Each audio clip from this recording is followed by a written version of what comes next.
Good morning friends. Last video जो मेरी थी वो बीच पे रुक गई थी किसी टेक्निकल इशू की वजह से, तो मैं उसके आगे से कंटिन्यू करता हूँ। मैं ये सारी बातें आपको बता चुका हूँ। मैंने कि I is directly proportional to v, इसका मतलब v is directly proportional to I. Proportionality हटता है तो v equal to r I. R क्या होता है? रेजिस्टेंस होता है। आर एक तरह का रेशियो है किसका? वी बाई आई का। इससे इस यहां से तो ये हम सीखे, अगर वी बढ़ाएंगे तो आई बढ़ेगा। अब एक बात और देखिए, ये आर जो है बेटा ये अपने आप में कांस्टेंट है, ये वी आई पे डिपेंड नहीं करता है, ये केवल आपको देखने में लग रहा है। आप मेरी बात समझिए, रेजिस्टेंस क्या है? रेजिस्टेंस एक ऑब्जेक्ट की प्रॉपर्टी होती है, वो वोल्टेज और करंट पे डिपेंड नहीं करती है।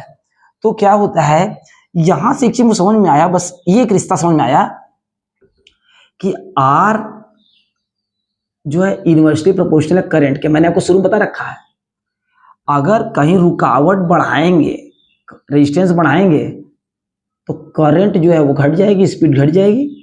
और अगर आप रेजिस्टेंस को अगर आप घटाएंगे तो स्पीड बढ़ जाएगी, यानी करंट क्या होगी? बढ़ जाएगी। जैसा कि मैंने आपको यहां बताया था, एग्जांपल देखिए, अगर किसी के पास, दोनों दोस्तों के पास 5-5 वोल्ट है, दोनों एंड्स पर वायर का ये एंड है 5-5 वोल्ट है, तो पोटेंशियल डिफरेंस तो जीरो है, यहां करंट फ्लो नहीं करेगी। लेकिन यहाँ 50 वोल्ट है, यहाँ 30 वोल्ट है, तो करंट फ्लो करेगी, क्योंकि यहाँ पर पोटेंशियल डिफरेंस है 20 वोल्ट्स का।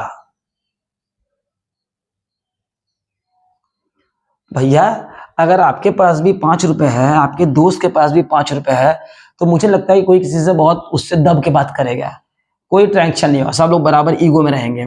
अगर किसी के पास 50 है और 30 है, तो फिर वहां पे फ्लो करंट करेगी, जो है कि भैया ऐसा हो कि हम चलते हैं इनके पास मिलने, कुछ फायदा हो जाएगा हमारा भी। तो ये कॉन्सेप्ट है। अब इसी बात पे एक और बात आती है, देखिए सीखने के लिए। ग्राफ कितना अच्छा बता रहा हूं मैं आपको, देखिए बहुत आराम से सीखना है। देखिए है क्या कि मान लीजिए अगर मैंने ये वी आई का, ये क्या मतलब है भाई?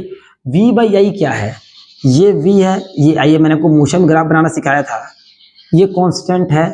तो इसका जो स्लोप होगा वही क्या होगा? रेजिस्टेंस। देखो इसका स्लोप, इसका स्लोप अगर मैं, जैसे ये पॉइंट मान लो 10 है, 20 है, 30 और 40, मान लो इसका डबल डबल कर देते हैं, मान लो कर दो 20, 40, 60 और 80।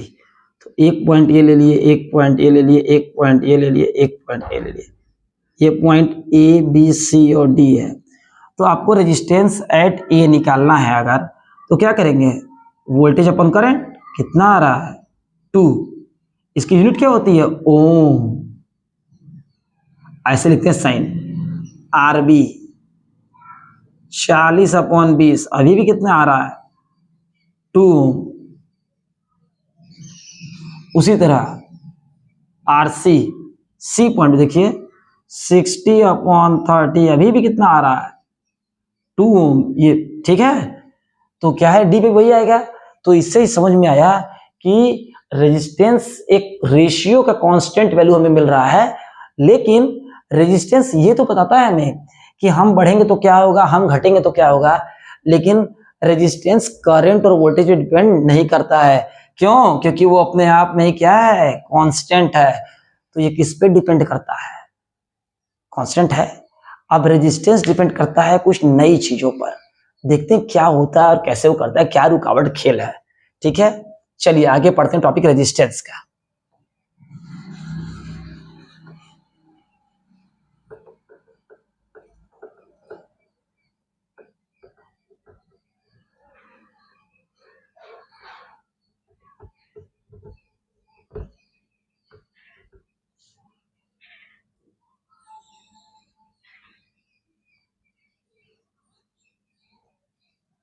ओम्स लॉ से रिलेटेड रेजिस्टेंस भी है, तो आप देखते हैं क्या होता है। देखिए बेटा, रेजिस्टेंस क्या होता है, आप मेरी बात बहुत ध्यान से सुनिएगा। मैंने क्या बताया है? रेजिस्टेंस मतलब रुकावट। कहां रुकावट?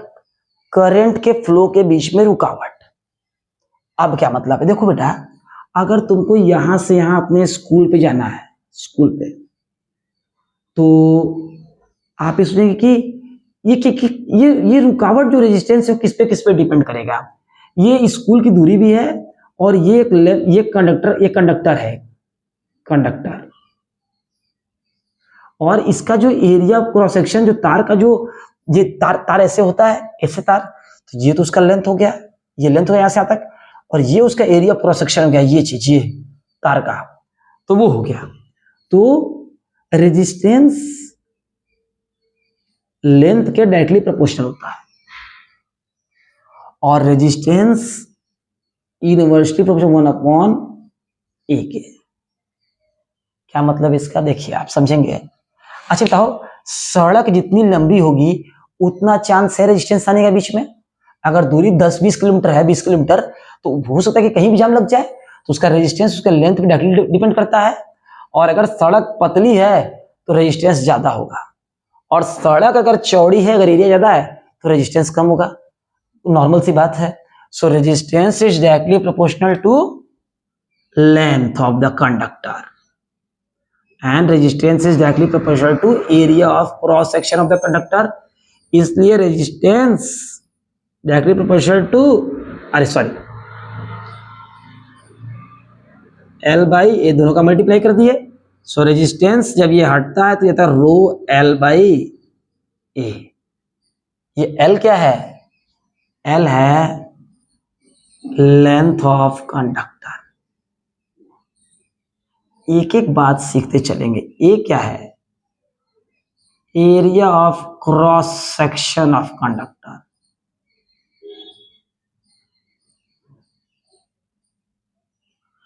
अब जब प्रोपोर्शनैलिटी हटा तो ये निकल के आया, ये क्या है? रेजिस्टिविटी। ठीक है, तो रेजिस्टेंस किस पे डिपेंड करता है?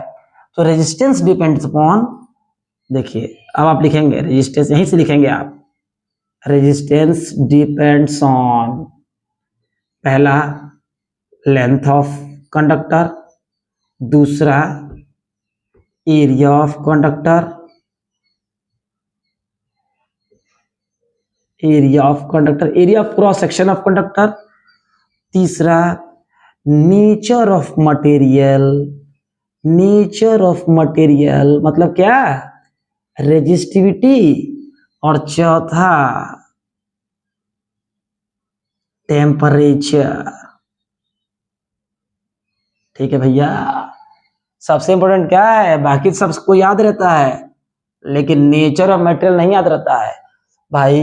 रेजिस्टेंस नाइक्रोम का अलग होता है और कॉपर का अलग, एल्यूमिनियम का अलग होता है। रेजिस्टेंस क्यों डिपेंड करता है? उसकी कोई कहानी नहीं है, उसका नेचर है भाई मेरे, उसकी केमिकल बॉन्डिंग इस तरह से, एल्यूमिनियम की, कॉपर की, नाइक्रोम की, टंगस्टन की, सबकी अलग अलग रेजिस्टेंस है, तो वो उसके नेचर डिपेंड करता है। और इसी नेचर ऑफ द मटेरियल क्या कहते हैं? रेजिस्टिविटी। अब देखो दिमाग से एक बात सोचने लायक, कोई पूछता है आपसे सर व्हाट इज रेजिस्टिविटी, तो आप कहेंगे देखो, अगर लेंथ हो जाए 1 मीटर और एरिया भी हो जाए 1 मीटर स्क्वायर, तो ऐसा कंडक्टर जिसकी लेंथ भी हो 1 मीटर और उसका एरिया क्रॉस सेक्शन भी हो 1 मीटर स्क्वायर, तो उसका जो रेजिस्टेंस होता है वही उसकी रेजिस्टिविटी होती है। ठीक है ना? And resistivity is the nature of the material, it only depends upon the nature of the material, resistivity and temperature. ठीक है ना भाई, उसका नेचर है तो नेचर तो टेम्परेचर पे चेंज कर जाएगा, तो अपने नेचर पे डिपेंड करता है और टेम्परेचर पे। रेजिस्टिविटी क्या होती है? अगर किसी कंडक्टर का लेंथ 1 मीटर है और उसका area cross section 1 meter square है, तो उस केस में जो रेजिस्टेंस आएगा उसको ही रेजिस्टिविटी कहते हैं। ठीक है, ये लिख लेंगे आप, इंपॉर्टेंट चीज है। क्या यूज है इस क्वेश्चन का, देखिए अब आपके कुछ न्यूमेरिकल्स में। मैं उम्मीद करता हूं कि ये कॉन्सेप्ट बहुत अच्छे तरीके से आपको क्लियर हो गया होगा। चलिए,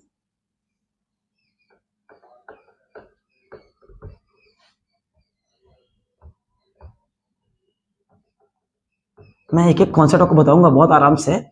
कुछ वीडियोस कभी कभी बीच में कट जाती हैं, शॉर्ट वीडियोस, तो उसे भी आप देखते चलेंगे जिससे आपका कॉन्सेप्ट 1 बाय 1 क्लियर होता जाएगा। अगर आप कोई टॉपिक बीच से पिक करते हैं तो उसमें आपको दिक्कत आ जाएगी। ठीक है, अब देखिए आप, क्वेश्चन आएगा आपको, सिंपल सा क्वेश्चन, पोटेंशियल डिफरेंस दिया हुआ है यानी पीडी दिया रहेगा आपको 24 वोल्ट और रेजिस्टेंस दिया रहेगा आपको 60 ओम। आपसे करंट को पूछेगा क्वेश्चन में।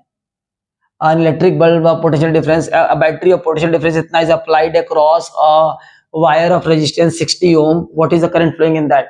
तो आप कह देंगे sir V equal to I R होता है, आपको पता है, तो I equal to V by R, 24 upon 60 काट देंगे, 6 से 4, 6 से 10.4 एम्पियर। ठीक है, यूनिट याद रखेंगे, पोटेंशियल डिफरेंस की यूनिट होती है वोल्ट, रेजिस्टेंस की ओम और करंट की एम्पियर। इसी तरह के क्वेश्चन आएंगे एग्जाम में जो है आपको।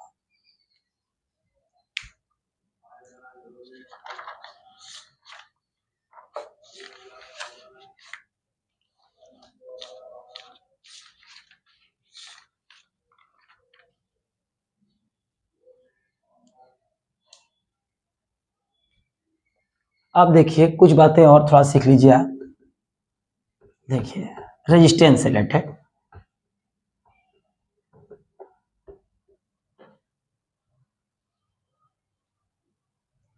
देखिए मैंने आपको ये तो बता दिया है, अगर रेजिस्टेंस, इस पर डिपेंड करता है टेम्परेचर पे, रेजिस्टेंस बढ़ेगा इसका मतलब क्या है कि टेम्परेचर बढ़ रहा होगा। अगर टेम्परेचर बढ़ेगा, किसी कंडक्टर का टेम्परेचर ऑफ कंडक्टर यानी कि मेटल, तो उसका रेजिस्टेंस क्या होगा, बढ़ेगा। जब टेम्परेचर बढ़ेगा तो रेजिस्टेंस बढ़ेगा, इसीलिए एलॉय का रेजिस्टेंस, एलॉय का रेजिस्टेंस ज्यादा होता है प्योर मेटल के रेजिस्टेंस से। क्या मतलब, इसीलिए एलॉय का टेम्परेचर ज्यादा हो जाता है। नाइक्रोम, इसी से प्रेस जो है वो गर्म होता है, नाइक्रोम। और दो चीज और है मेटल, उसका नाम मैं आपको बता देता हूं, बहुत इंपॉर्टेंट है,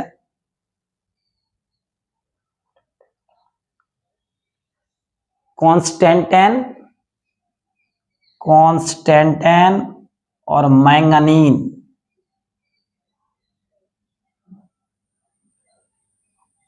ठीक है बेटा, ये जब जिसमें करंट पास करती है ना, तो जब करंट इसमें दोगे ना, तो इसमें करंट बहुत कम आएगी, इसमें करंट कम आएगी और रेजिस्टेंस इतना ज्यादा बढ़ जाएगा कि उससे गर्म हो जाएगा एकदम प्रेस।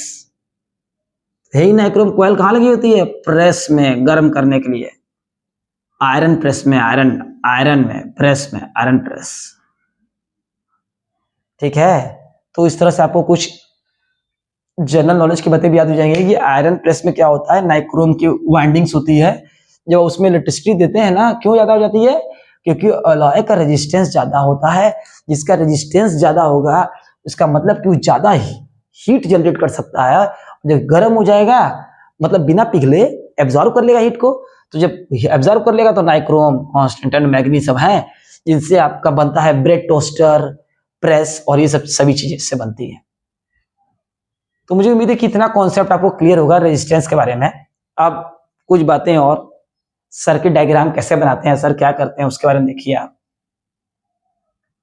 ये कैसे सर्किट डायग्राम, मतलब कैसे करंट एग्जैक्टली फ्लो करती है, ये तो आप सारी बात फीचर के बारे में जान गए। देखिए आप क्या मतलब होता है रियोस्टेट का और सबका मतलब, मैं आपको बताता हूँ। देखिए कल मैंने आपको बताया था वोल्टमीटर लगाते हैं पैरेलल में और एमीटर लगाते हैं सीरीज में। ठीक,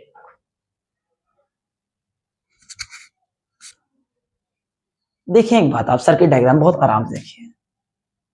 देखिए कहानी शुरू होती है करंट की एक वोल्टेज सोर्स से, हमने एक एसी वोल्टेज सोर्स लगा दिया, या हम लोग लगा देते हैं डीसी वोल्टेज सोर्स, चलो कोई बात नहीं, डीसी डायरेक्ट करंट, जो बैटरी यूज करते हैं यार, निप्पो की, एवरेडी की, ड्यूरासेल की, एक हमने वोल्टेज सोर्स लगा दिया। आप देखो होता क्या है, ये तुम्हारा सर्किट डायग्राम में बता रहा हूं, सर्किट डायग्राम, ये मुन्ना भैया, मुन्ना भाई वाला सर्किट है। देखो एक बात, ये वोल्टेज है,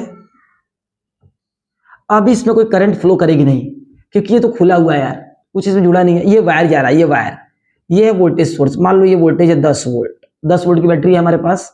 ये बड़ा वाला प्लस होता है, ये माइनस छोटा वाला होता है। अब यहां से हम इस वायर को लेके घुमा के और हमने इसमें तो यहाँ पे बल्ब लगा दिया, ठीक है, बल्ब लगा दिया। यहां पर हमने एक तो स्विच बना दिया, इसे स्विच बना दिया, ठीक है। अब देखो बेटा, अब करंट जो है वो इसके बीच में तो फ्लो करेगी नहीं, इसके बीच में तो फ्लो करेगी नहीं, खाली है। करंट फ्लो करेगी वायर के ऊपर ना, उसके अंदर फ्लो करेगी नहीं। अगर अगर ये अंदर से हॉलो रहेगा, हॉलो, तो इसके हॉलो में थोड़ी करंट फ्लो करेगी, उसके ऊपर तो नहीं जाएगी भाई, जहां जहां लोहा है वहां जाएगी ना, खाली थोड़ी करंट चली जाएगी। तो ये हो गया ओपन स्विच। देखो एक कैसे इंडिकेट करते हैं, ये होता है बेटा open switch,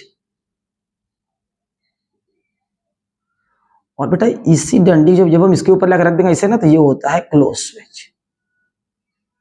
close switch, open switch का मतलब करंट फ्लो नहीं करेगी अभी का, क्लोज स्विच में करंट फ्लो करेगी। सभी कुछ लोहे का होता है जुड़ा हुआ, ये हमारा बल्ब है, ठीक है। अब देखिए होता क्या है एग्जैक्टली, देखो आपको पता है डायरेक्शन ऑफ करंट, मैं आपको बता दूं पहले। Direction of current, direction of conventional current, conventional current actually क्या मतलब है इसका, देखो बेटा करंट हमेशा पॉजिटिव टर्मिनल के बैटरी से निगेटिव टर्मिनल में फ्लो करती है। करंट हमेशा पॉजिटिव टर्मिनल से निगेटिव टर्मिनल में फ्लो करती है, पहला पॉइंट। दूसरा, करंट की दिशा जो है वो opposite to the direction of flow of electrons, ठीक है। इलेक्ट्रॉन जिधर फ्लो करेगा उसके अपोजिट में करंट फ्लो करेगी, और पॉजिटिव टर्मिनल से करंट निकलेगी और निगेटिव में जाएगी, ठीक है। ऐसे करंट क्या मतलब इसका, देखो बेटा जब ये बैटरी ऑन होगी तो इस वायर में यहां यहां यहां यहां सब इलेक्ट्रॉन है भाई, वायर में इलेक्ट्रॉन ऐसे रखा होगा ना,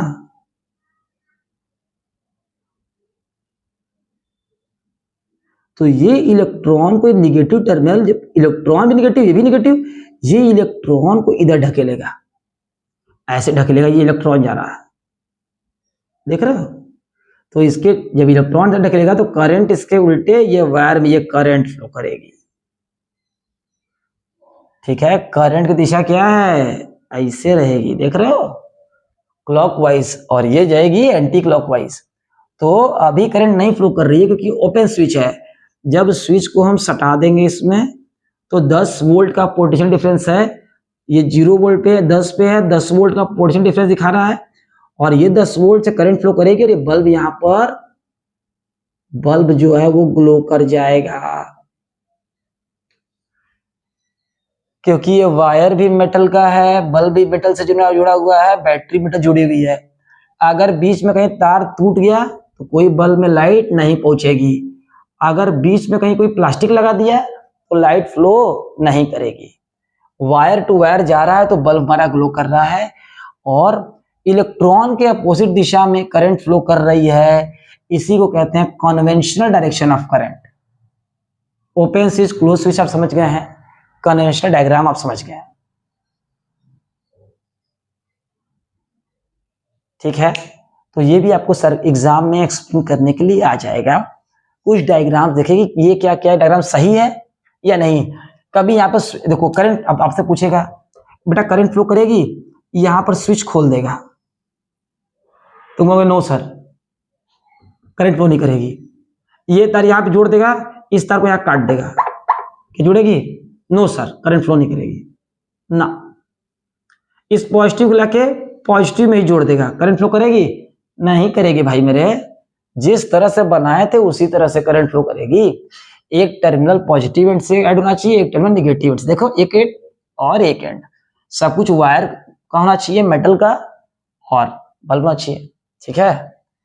और ये जो रेजिस्टेंस दिखता नहीं है, लेकिन ये जो वायर में करंट फ्लो कर रहा है, तो इस वायर का भी अपना कुछ रेजिस्टेंस होगा, उसको ऐसे ऐसे दिखा देते हैं, ऐसे फिगर में ऐसे ऐसे बना देंगे, इसको क्या कहते हैं, रेजिस्टेंस। ये दिखता नहीं है वायर में, लेकिन ऐसा इसको हम शो करते थे कि इसका रेजिस्टेंस होता है, वायर का रेजिस्टेंस होता है, अपने बल्ब का रेजिस्टेंस होता है, सबका अलग अलग रेजिस्टेंस होता है। लेकिन क्वेश्चन जिसका दिया हो उसका हम मान कर सॉल्व करेंगे। कभी कभी क्वेश्चन में कहता है कि नेग्लिजिबल रेजिस्टेंस है ऑफ वायर, यानी वायर के रेजिस्टेंस को आप मत मानिए, आप इसको मानिए, ठीक है। चलिए, तो ये कॉन्सेप्ट आपको आज तक के लिए क्लियर हुआ। फिर मैं नेक्स्ट वीडियो में और अच्छी चीज आपको बताऊंगा इलेक्ट्रिक करंट से रिलेटेड, जो आपके एग्जाम्स में आएंगे। सीरीज कॉम्बिनेशन और पैरेलल कॉम्बिनेशन रेजिस्टेंस से क्या होता है, उससे क्या असर पड़ता है, घरों में पैरेलल वायरिंग क्यों होती है, वो सारी बातें हैं।